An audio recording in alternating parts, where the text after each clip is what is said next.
में स्टेबल है।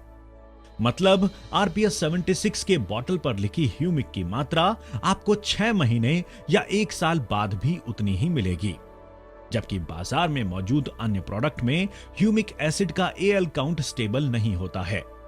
केवल पैकिंग के समय 6%, 12% या 24% ह्यूमिक एसिड मौजूद होता है और 8 दिन या 15 दिन में धीरे धीरे कम होकर यह 2% या उससे नीचे पहुंच जाता है। खेती में ऐसे प्रोडक्ट्स के रिजल्ट मिल पाना मुश्किल है, जबकि आरपीएस 76 फसल के पूरे रोटेशन के दौरान अपनी कार्यक्षमता बनाए रखता है। जमीन तथा फसल के लिए आवश्यक 76 महत्वपूर्ण एलिमेंट्स आरपीएस 76 द्वारा उपलब्ध किए जाते हैं, जिसमें पौधों के लिए आवश्यक सभी माइक्रोन्यूट्रिएंट्स, विटामिन्स, एंजाइम्स शामिल हैं। देखा जाए तो ये सभी जरूरी पोषक तत्व आपकी जमीन में नैसर्गिक रूप से उपलब्ध हैं। जरूरत है जमीन को उसका नैसर्गिक रूप प्राप्त कराना तथा इन तत्वों को जमीन से निकालकर पेड़ पौधों तक पहुंचाने की। और लियोनार्डाइट बेस्ड ह्यूमिक यानी आरपीएस 76 यही काम करता है, जिसे साइंस में कैटलिस्ट कहा जाता है।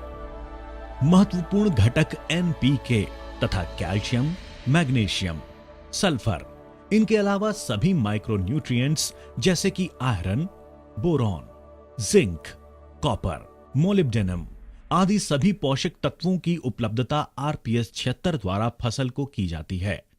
आरपीएस 76 के प्रयोग से डालियों की मूली की संख्या बढ़ती है, मूलियां गहराई तक पहुंचती हैं, फसल तक ज्यादा से ज्यादा पोषक तत्व पहुंचाने में मदद मिलती है, पैदावार बढ़ती है।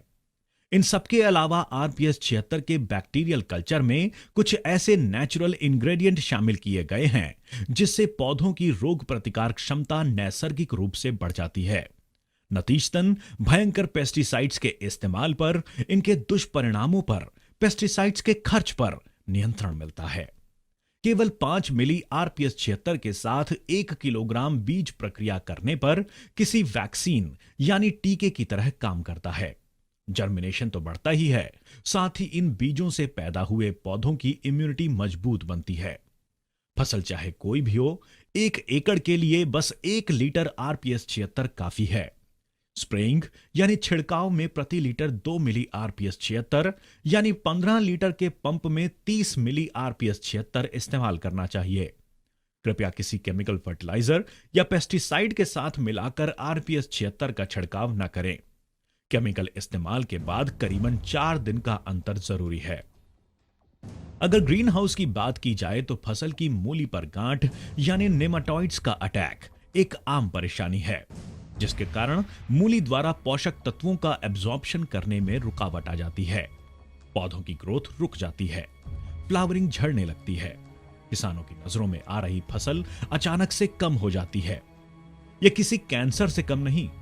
दुनिया के बड़े बड़े कृषि वैज्ञानिक दवाइयां निमाटोइड्स के आगे घुटने टेक चुके हैं। यहां धनवंतरी का आरपीएस 76 अपना मिरेकल दिखाता है। जी हां, आरपीएस 76 में मौजूद करीब 36 इंग्रेडिएंट्स नीमाटोइड्स के खिलाफ असरदार हैं। नीमाटोइड्स पर रोक लगती है और सबसे महत्वपूर्ण यानी आरपीएस 76 इन पौधों में मूल्यों की संख्या बढ़ाता है, जिससे पोषण मूल्यों का एब्जॉर्प्शन नॉर्मल हो जाता है, बढ़ता है। आरपीएस 76 के इस्तेमाल से पौधों में आयन एक्सचेंज कैपेसिटी उम्दा तरीके से बढ़ जाती है, जिससे फ्लावरिंग बढ़ती है। अल्टीमेटली प्रोडक्शन यानी उत्पादन 20 से 25% बढ़ जाता है।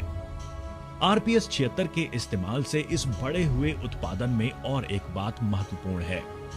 आपका उत्पादन अब केमिकल रहित यानी कि पूरी तरह ऑर्गेनिक है, जिसका बाजार मूल्य अधिक है।